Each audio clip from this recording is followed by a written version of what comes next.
안녕하세요. 주의 백성의 강건함을 위하여 매일 밥 짓는 목사 김태양입니다. 말씀으로 밥을 지어 여러분 앞으로 가지고 갑니다. 오늘의 말씀은 출애굽기 9장 29절 말씀입니다. 표준 세번역입니다. 모세가 그에게 말하였다.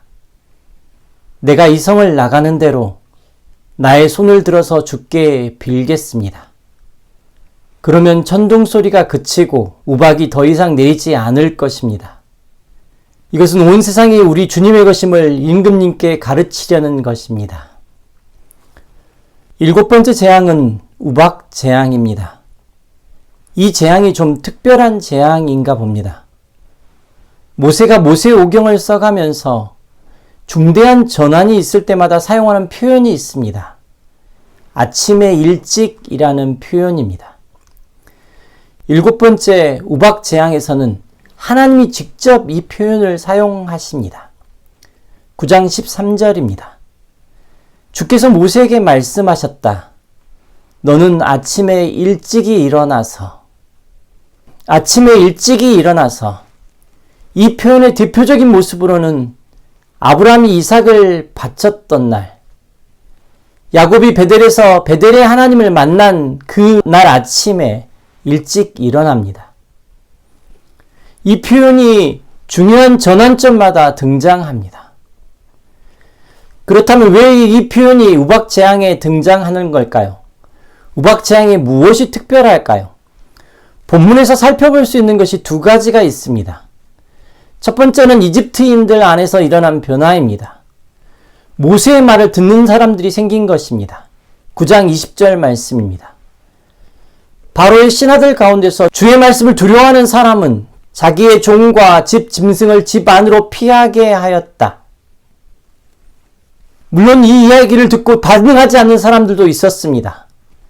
이 우박 재앙부터는 모세가 전하는 말을 경청하는 사람이 이집트인들 안에서 생겨났다라고 성경은 기록하고 있습니다. 중요한 변화입니다. 하지만 극적인 변화라고 보기는 쉽지 않습니다. 아침에 일찍이 일어나다 라는 표현을 쓸 만큼 극적인 변화 어떤 것이 있을까요? 두 번째는 바로의 선언입니다. 우박재앙을 보면서 바로가 하는 선언이 중요합니다. 9장 28절 말씀입니다. 너는 주께 기도하여 하나님이 나게 하신 이 천둥 소리와 하나님이 내리신 이 우박을 그치게 하여다오. 내가 너희들을 보내겠다. 너희는 더 이상 여기에 머무르지 않아도 괜찮다.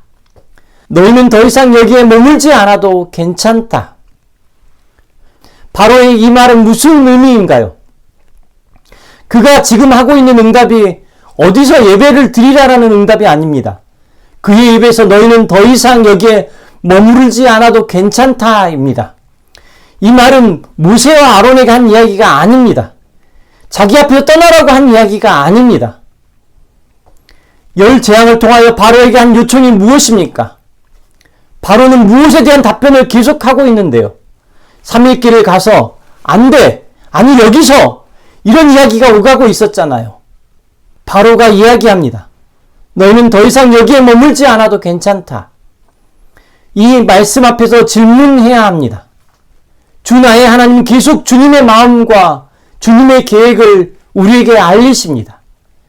아침 일찍이 일어나서 모세에게 있었던 것처럼 우리 한 사람 한 사람에게도 있기를 원합니다.